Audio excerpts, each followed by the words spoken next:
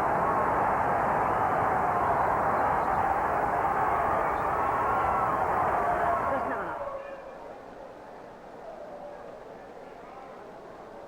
And now, for one of the featured events of the evening, one fall with a 30-minute time limit from Houston, Texas, weighing 148 pounds, the world's women's wrestling champion, June Byers.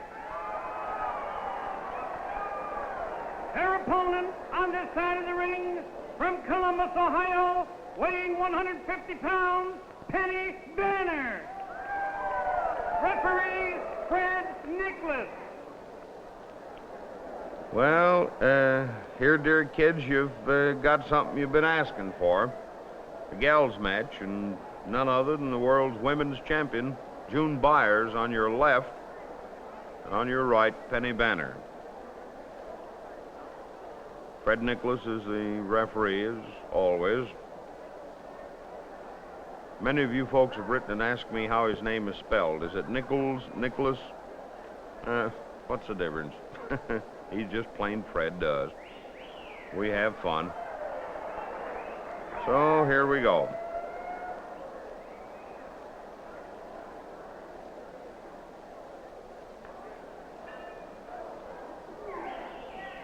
Careful, girls.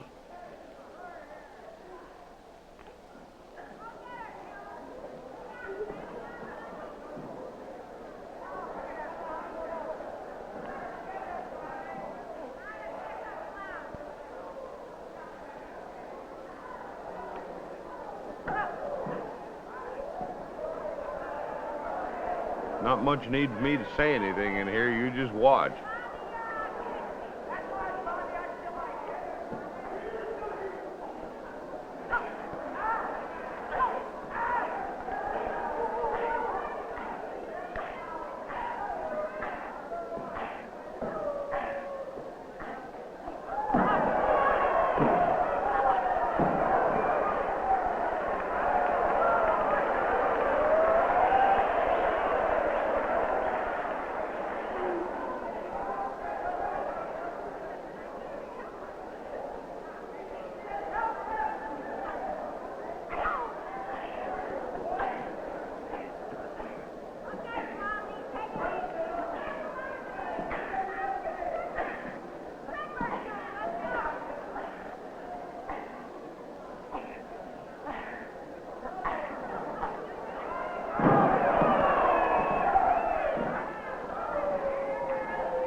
fine.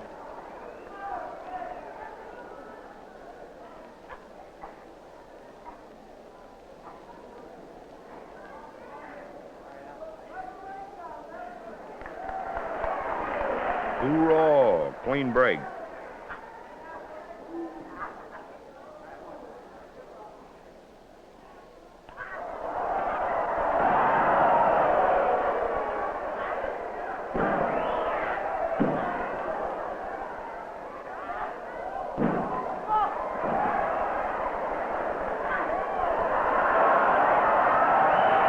Well, somebody give something here.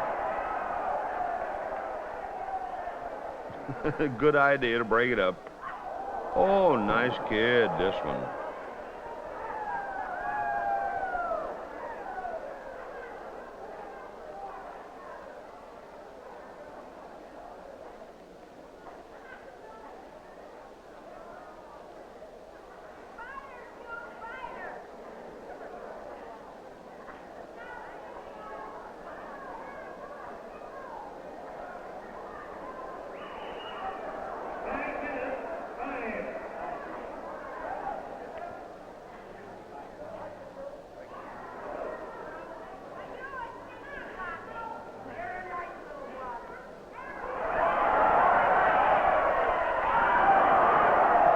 Look to your talking, sis.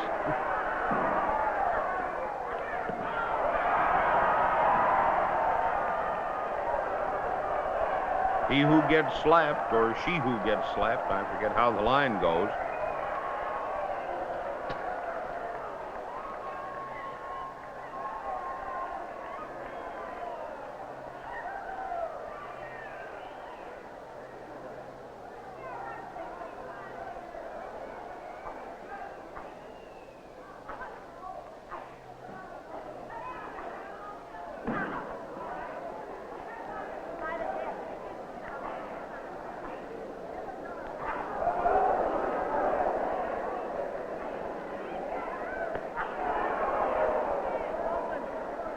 Open hand, yeah. Like a ball bat.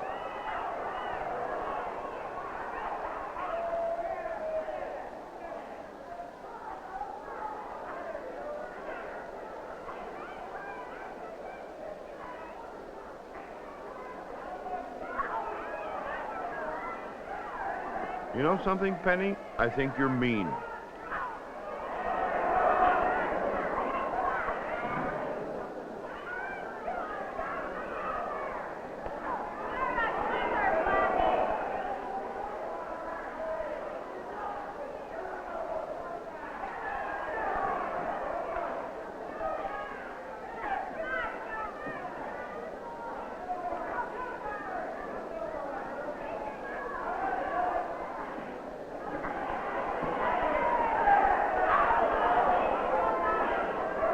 Give her a tummy ache that way.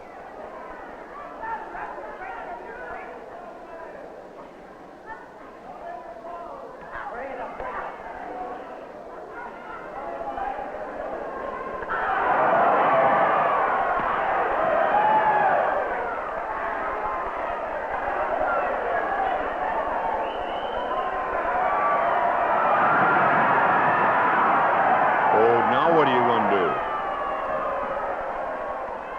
This is a doubled and a reverse toe hold.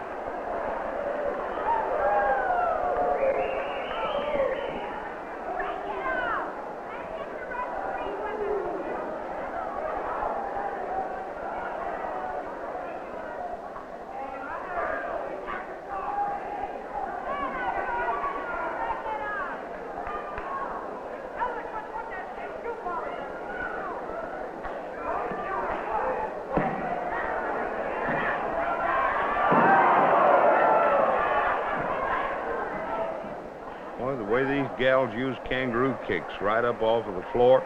This is not for me.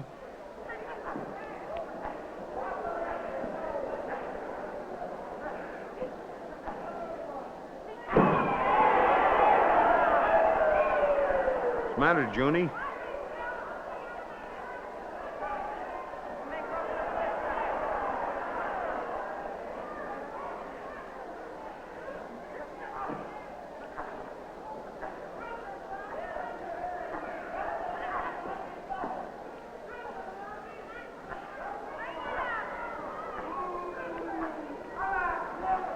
That's right. Go ahead. Shake your headlock. Settle her thinking.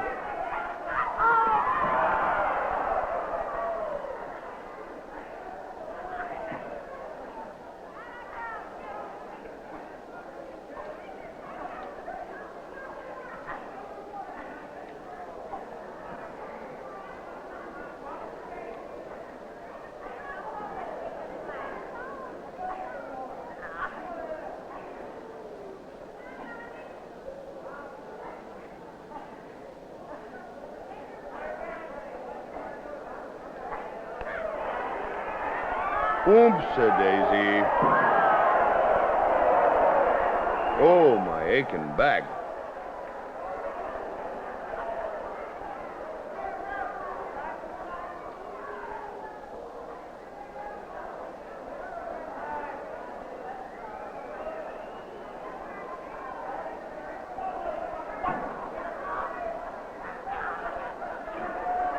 This is still a body scissors open.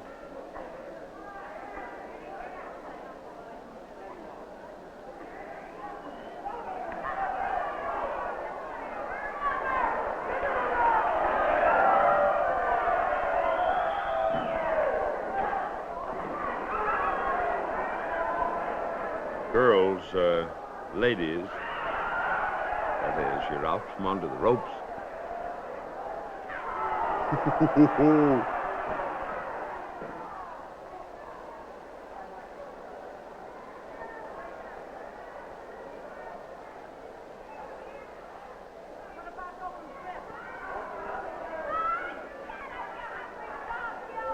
Nothing's been done at Geneva about it, darling.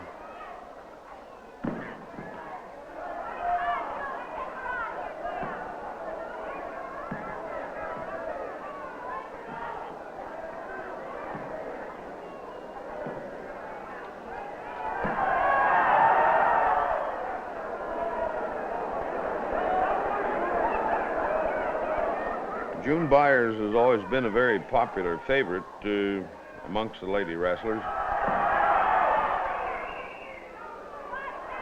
And all the fans are holding up for her here tonight. They're trying to help out the referee.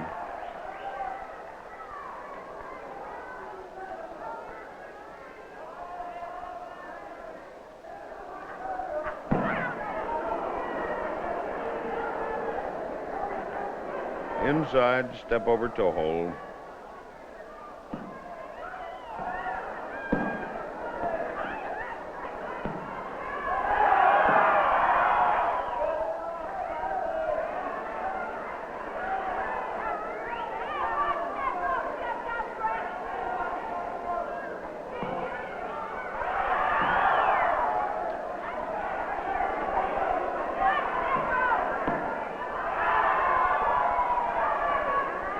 Let go from the ropes.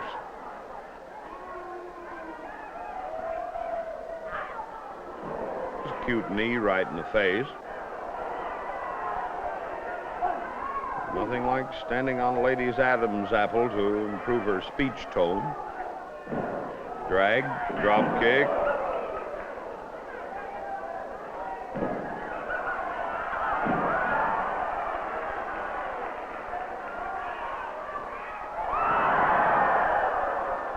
Great balls of fire.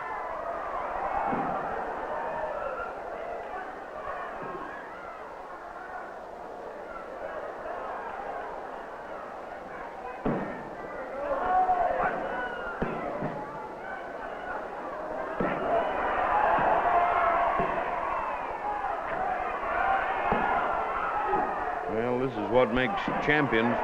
This gal Byers, she just doesn't know when she's legged.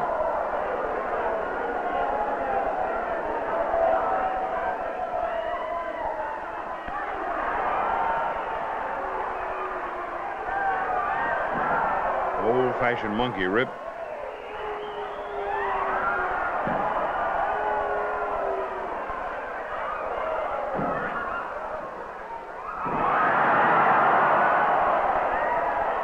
Somebody goofed.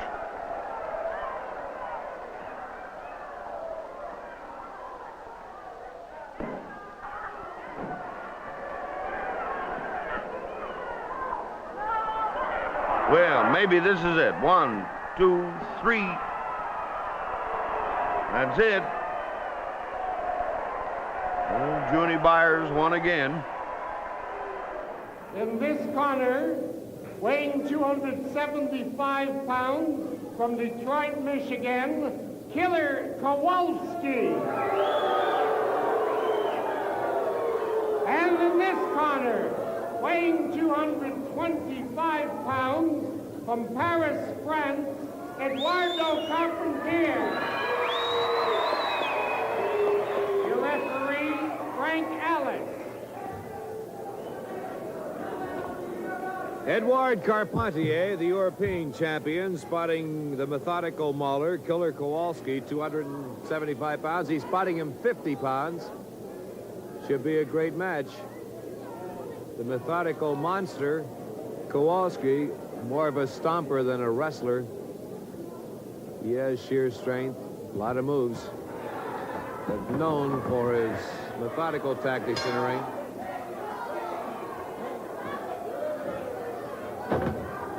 Sort of an unsportsmanlike conduct, too. Carpentier starting off at a disadvantage.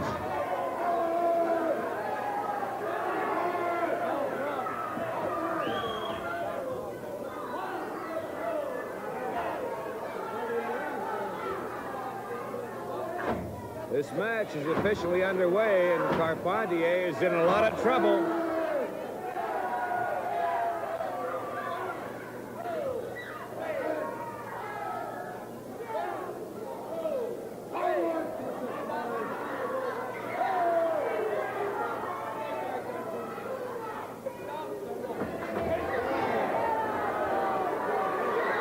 The Killer, the methodical one, known as one of the roughest and most cruel wrestlers in the match sport, once used a knee drop on Yukon Eric and tore the latter's ear off.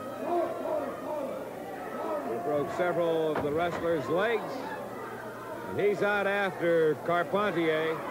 Carpentier has yet to make his move, his first offensive move. He's still stunned a little, trying to get his breath and move away. There he goes. Beautiful.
Brainbuster sends Carpentier down to both knees.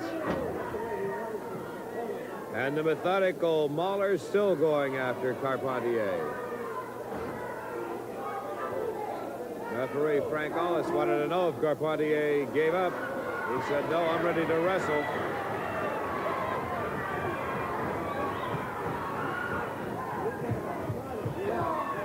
A hammerlock. Let's see what he does with it. And a headbutt sends down Kowalski to the canvas.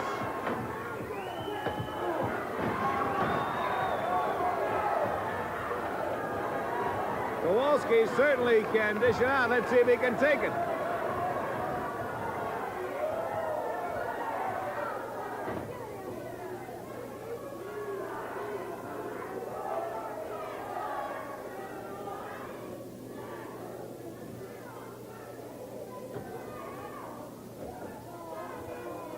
Two of the biggest top-name professional wrestlers going at it now. Carpentier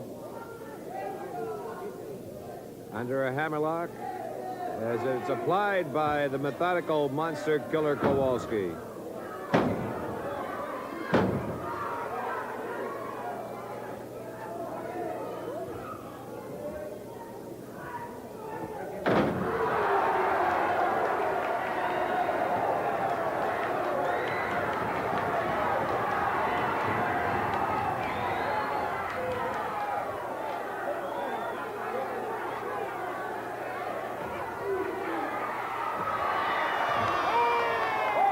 Kowalski's out of the ring.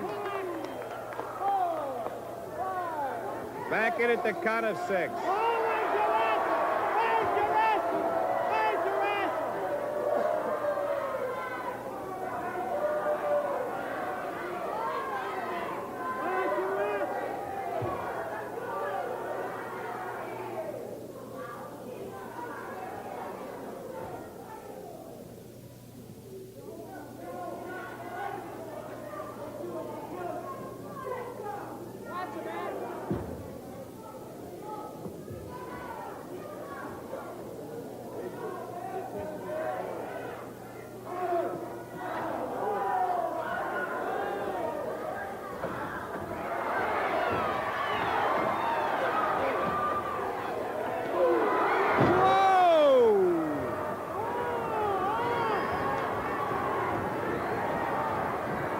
On Kowalski's face. That right sent here Kowalski soaring about 1.5 feet off the canvas. Trying for a leg dive, misses. Misses it right. Oh! Try for a pin. Kowalski out of the ropes. That happened in the center of the ring. I think it may have gone to 1, 2, 3 in favor of Carpentier. A body slam on the midsection. Oh! Kowalski running for cover.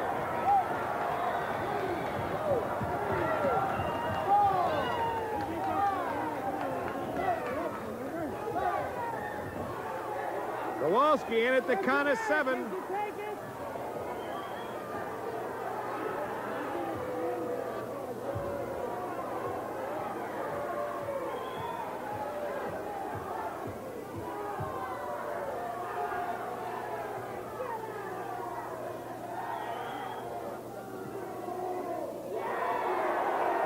Kowalski hollering no, the fans hollering yes.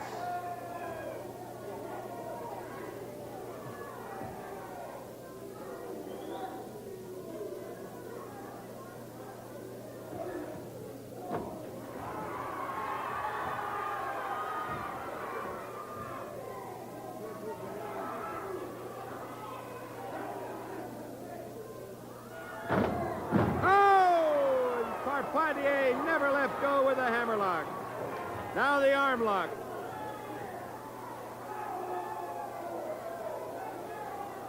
With the pressure being applied to the shoulder and to the wrist.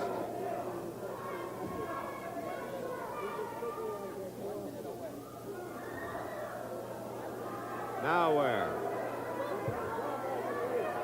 Not over this way, right above the microphones. Carpentier, the top turnbuckle.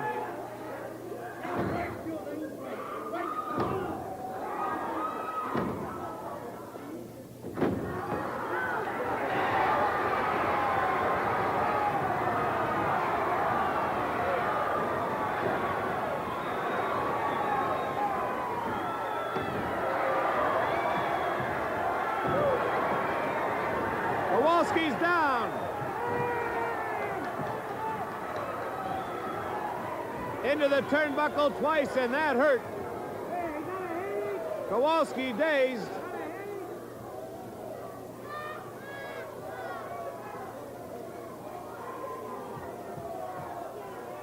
A great match on Wrestling Champions between Edouard Carpentier to the right of your screen against the methodical monster killer Kowalski. What a butt!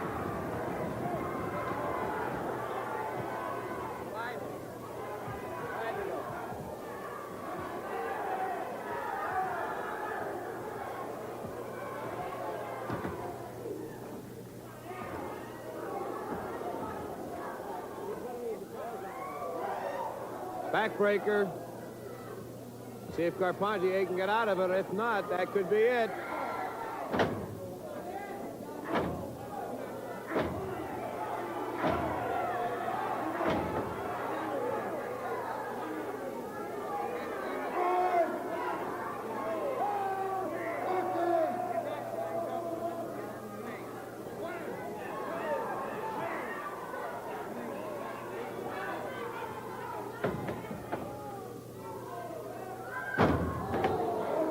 He dropped to the chest. Carpentier manages to get the right shoulder up. Looked like a pin.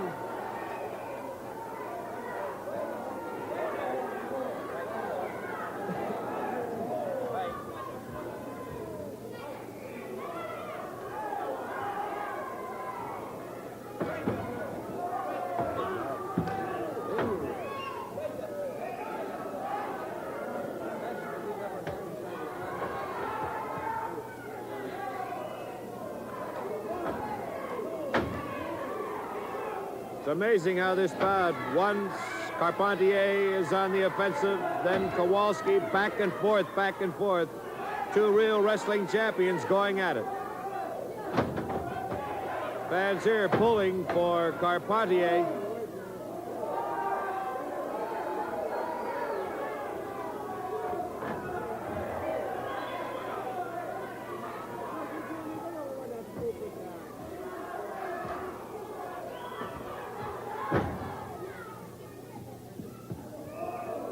Airplane spin.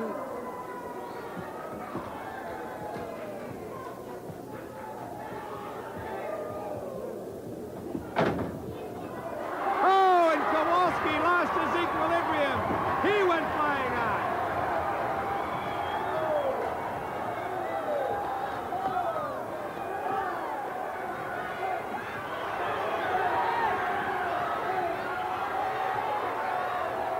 Carpentier. Hard to get his balance. Same way with Kowalski. That was a long airplane spin. Here comes the right. Kowalski trying for a body slam. Goes back to the canvas. But manages to put his foot over the lower rope. Oh!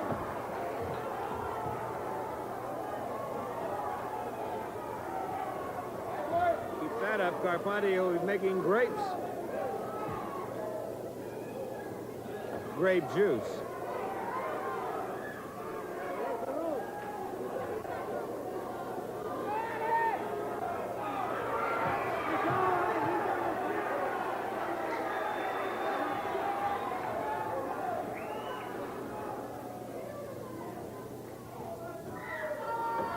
A running slam. Oh! That's 50 pounds his own weight. Carpentier thought he'd get the fall, but no luck.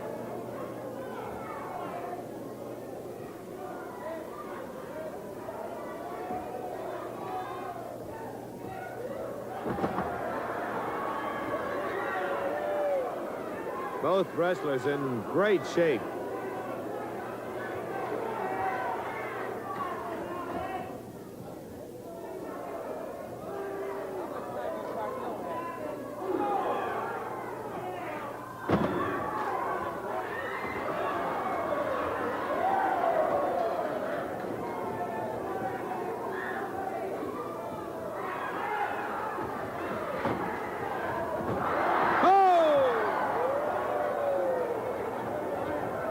Alice just ducking in time. The referee almost got a hard right.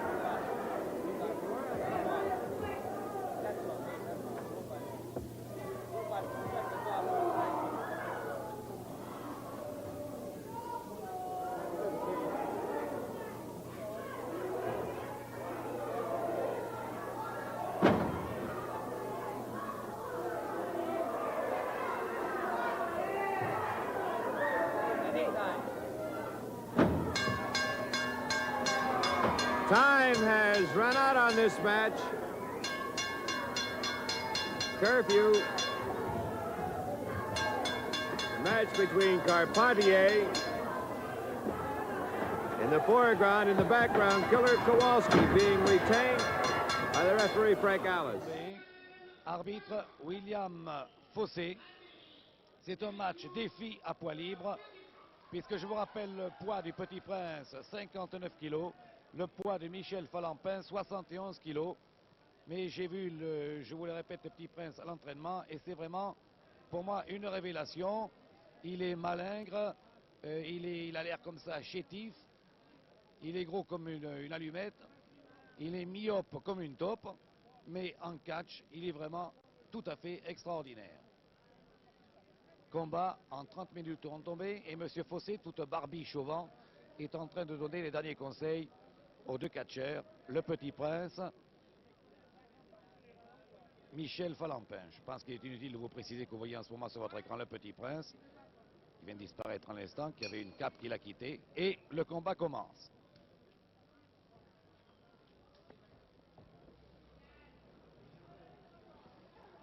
Immédiatement un bras roulé de Falampin sur le Petit Prince.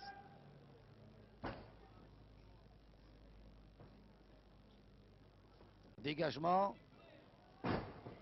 retournement, dégagement de Falampin.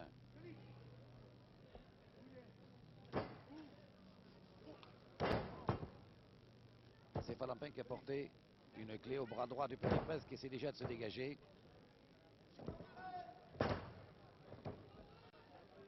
Un bras retourné de Falampin. Bon dégagement du Petit Prince et bras à la volée. Et dégagement de Falampin qui plonge à côté. Il a plongé dans la piscine mais il n'y avait pas d'eau. Le Petit Prince était déjà parti. Ça c'est vraiment du catch à 100 à l'heure. Un bras à la volée de Falampin sur le Petit Prince qui a quitté ses lunettes, bien heureusement. Qui surpasse et qui expédie Falampin au tapis.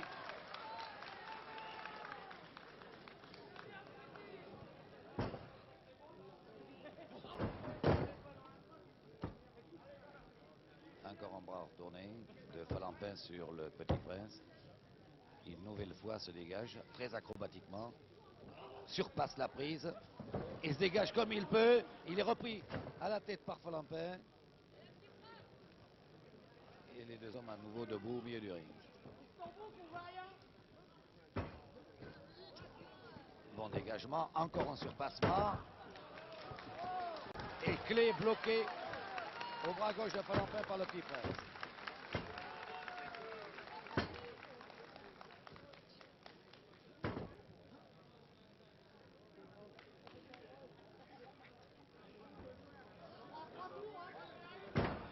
Et on le secoue un peu, comme un poignet.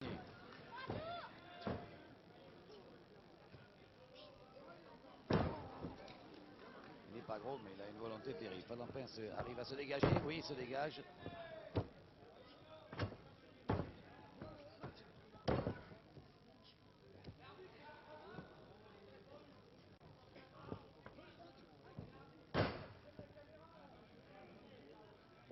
Encore une prise de main à Falampin sur le Petit Prince. Coup de savate de Falampin.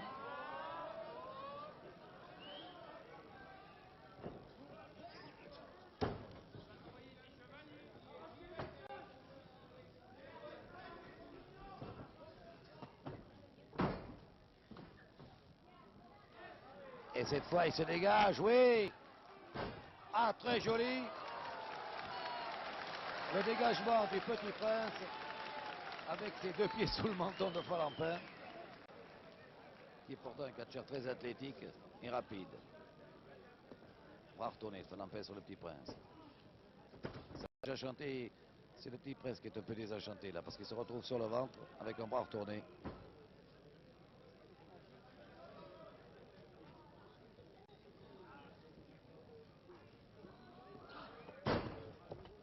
Projection.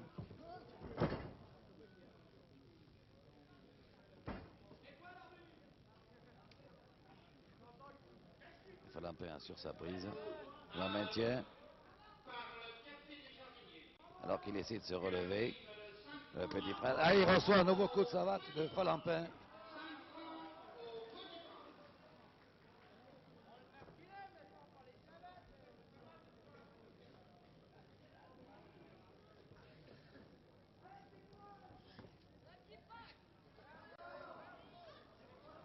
Ah, il s'est tenu la corde. Ce qui est interdit, Folampin, pour éviter le surpassement du Petit Prince, et l'arbitre, M. Fossé, lui fait lâcher sa prise. Laissez se relever, hurle l'arbitre.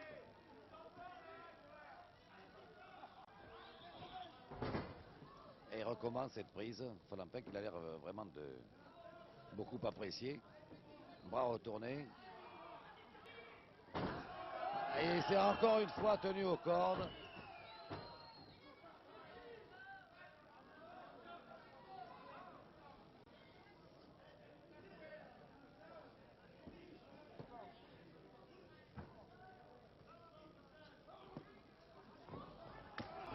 Bon dégagement, ça, avec un bras roulé.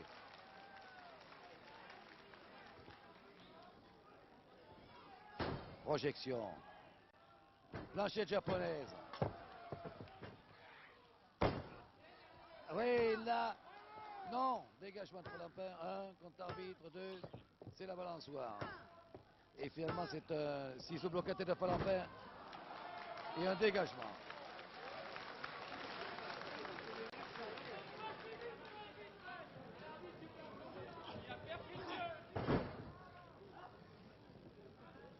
Il est à la tête.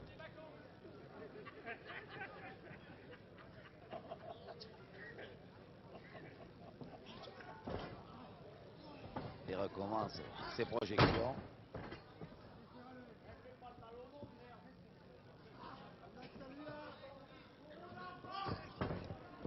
Et il recommence toujours cette même prise. Décidément, il ne connaît que celle-là. Un bras retourné. Et toujours le même bras gauche.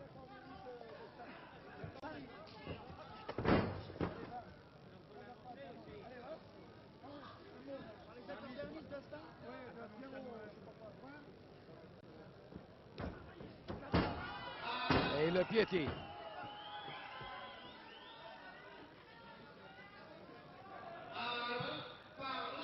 Et il se lève tout de même. Il se relève, le petit prince, pour resubir une nouvelle fois ce bras retourné.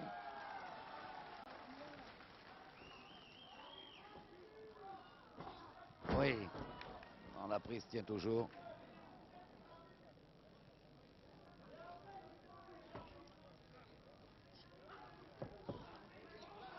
Ah, c'est un très joli dégagement avec une belle prise au bras droit de Folampin.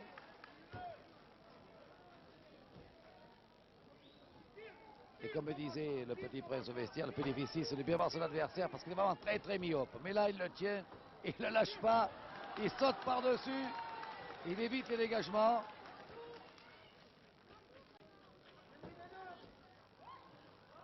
Et une nouvelle fois, il le tient, et il lui tient bien. Et il essaie de le projeter à son tour, mais il est beaucoup plus léger que Folampin. Et finalement, il s'en tire avec des prises comme ça. Je ne sais pas où il va chercher toutes ces prises. Folampin s'est dégagé comme un poisson pris à hameçon. Oh, repris à nouveau par un ciseau bloqué à la tête.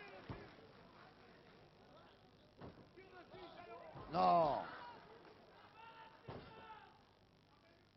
Cette fois, ils sont à nouveau au milieu du ring.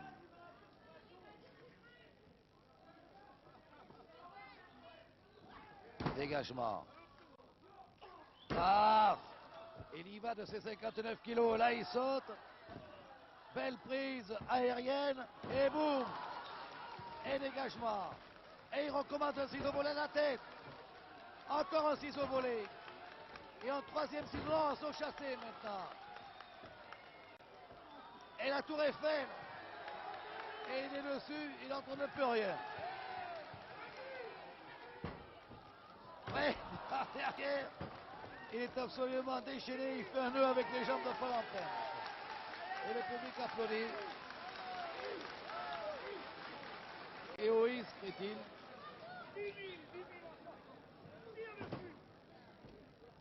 Un peu d'aviron.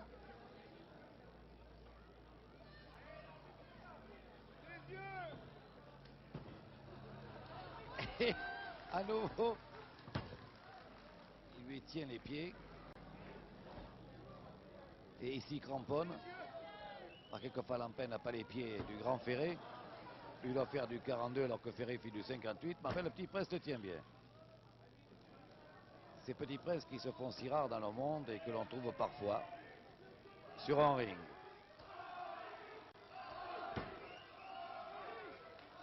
Et voilà Falampin sur le ventre, il le retourne comme une crêpe.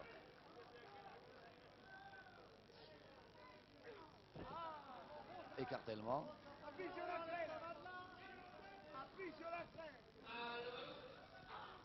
Et il se dégage avec un coup de poing, Falampin là. Fermé, ce qui est absolument interdit. Peut-être un peu vexé de voir. Ah oui, là il lui fait... Et il lui donne des coups de pied maintenant. Et il le fait tomber hors du ring. Et l'arbitre donne l'avertissement à Falampin.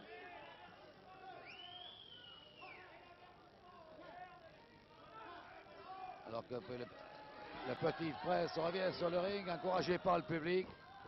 Et Falampin se déchaîne maintenant, accumule les coups défendus.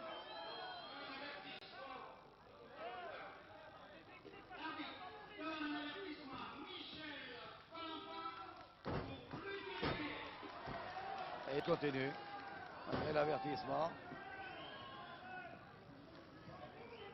C'est un costaud, Falampin, très athlétique. Et de voir ce petit bonhomme de 59 kilos, aérien et acrobatique, doit l'énerver singulièrement. Parce qu'il le piétine, il lui donne des coups de pied, et à nouveau, il le pousse hors du ring.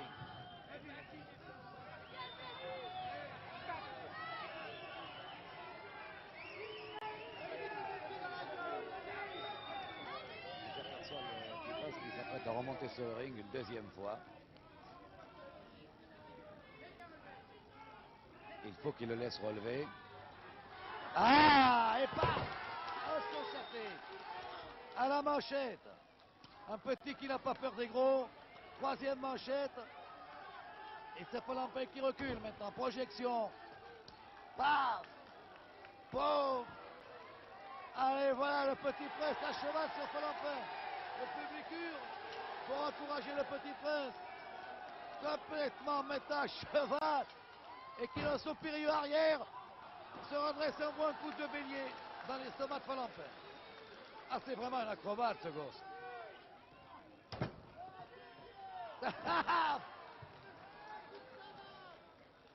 Voilà, le bonjour chez vous. Boum, un autre.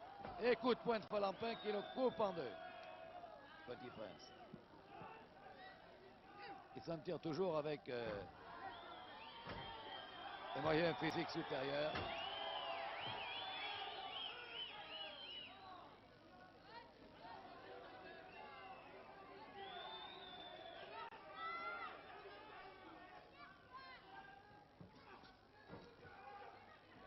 Il part en manchette maintenant. Et il le colle au tapis. Avec une clé au bras droit. Et le Petit Prince se relève à nouveau. Essaie de se dégager, il n'y parvient pas. Falampin maintient sa prise.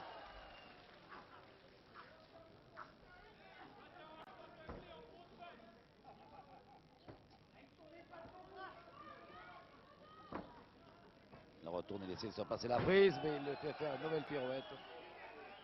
Il le recolle au tapis. Et Coignard annonce que l'arbitre donne un deuxième et dernier avertissement à Falampin. Alors que le Petit Prince, une troisième fois, essaie de se dégager, il n'y parvient pas.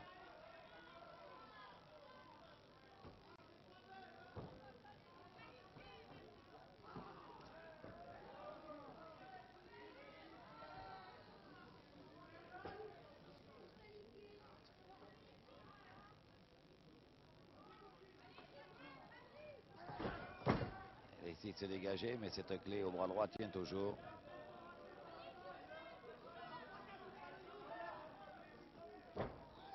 Retournement, non, par les cheveux, là. Tous les moyens lui sont bons à ce Falampin de malheur. Là.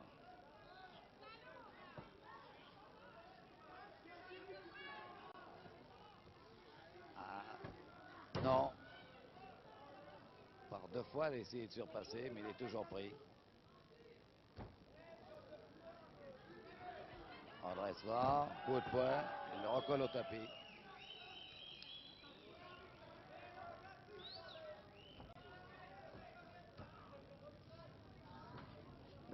Cinquième fois, il essaie de surpasser. Et cette fois, il surpasse. Avec un croc en jambe. Assez prise. Et il s'entortille comme un ver. Et il oblige Falampin à rester collé au tapis avec une clé bloquée au bras droit. Et Falampin va essayer de soulever tout ça. C'est 59 kilos. Paf! Et c'est dégagé.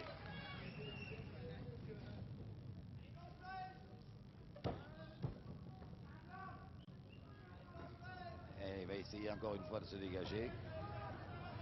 Et il soulève tout ça. De quel côté ça va tomber? Le Petit Prince maintient sa prise.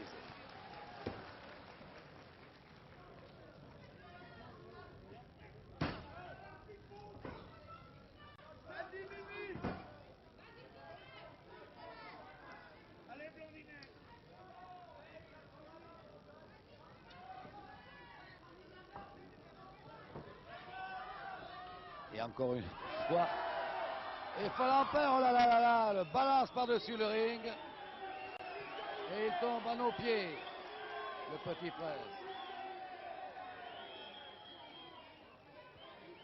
Et il s'est relevé. Et il revient sur le ring. Il expédie d'une manchette. Il est au tapis. Projection, coup de tête.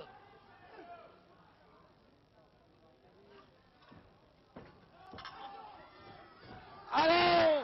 Et c'est Falampin qui s'est assommé à nos pieds. Et le Petit Prince qui lui tombe dessus et qui part en manchette maintenant. Et il y va, le Petit Prince. Alors que Falampin s'apprête à remonter sur le ring. Mais cette fois, il a bien surpassé la prise alors que toute la salle est debout. Et que le Petit Prince attaque en manchette.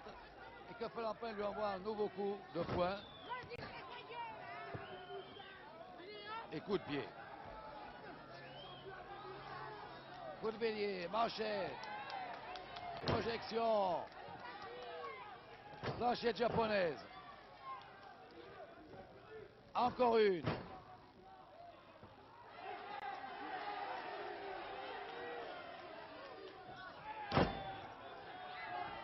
Projection. Hop, il passe entre les jambes. Dessus. Il fait ce qu'il veut à ce moment. Dessous, il le colle au tapis. 1, 2, 3. Oui, il a résisté.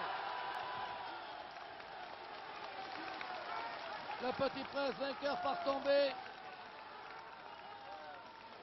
En moins de 20 minutes. 19 minutes 57 secondes.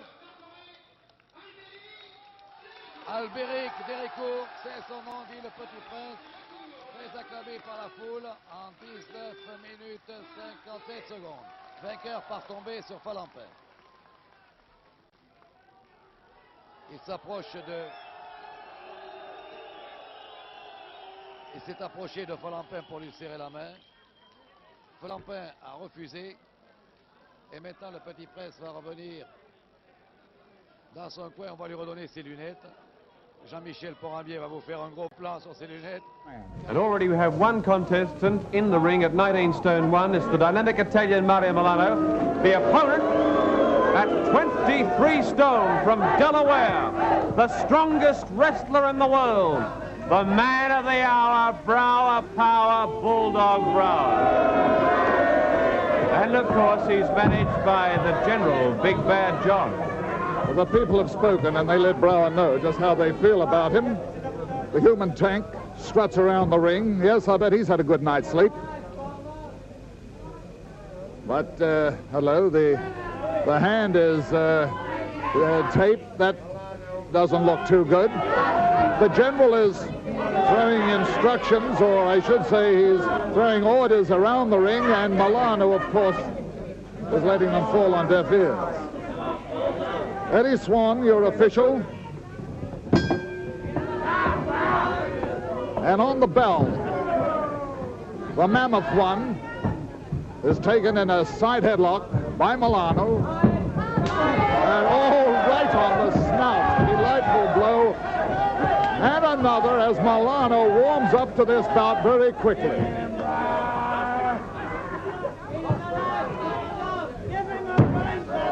Yes, Brower hangs on in the corner. And let's hope that Milano can sustain this attack.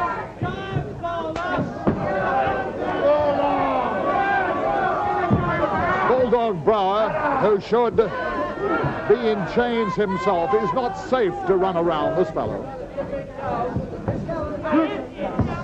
It's firmly held in the side headlock by Milano, and the general on the outside is worried. Stop him, Big Bad John on the outside looks with much concern as, Milano delivered another one to the nose, and that nose on Brower is getting quite red. Once again, Milano hurt his hand with that one, but he is certainly accomplishing his mission.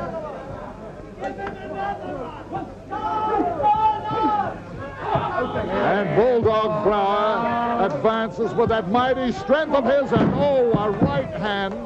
A hand that is heavily taped, I note. And the referee draws his attention to the fact that he must keep the hand open. But Brower is oblivious to instructions. And so we see Brower power. Yes, power at its best. And with no effort at all, he swoops up his opponent. 1, 2, and refuses to have Milano pin. 1, 2. And I draw your attention to the fact, ladies and gentlemen, Milano asked for this bout. He wanted to redeem himself against this chap, and again, Brower refused to let the count go in. He is now playing with Milano as a cat would with a mouse. The count is 1, it's 2, and again. So the bell is called for by Eddie Swan. And hello, what have we got here? He drives Swan into the canvas also. And the man has gone completely berserk. Brower is a danger. Right now, he's capable of anything, and he's dragging at the eyes of Mario Milano. Eddie Swan has been...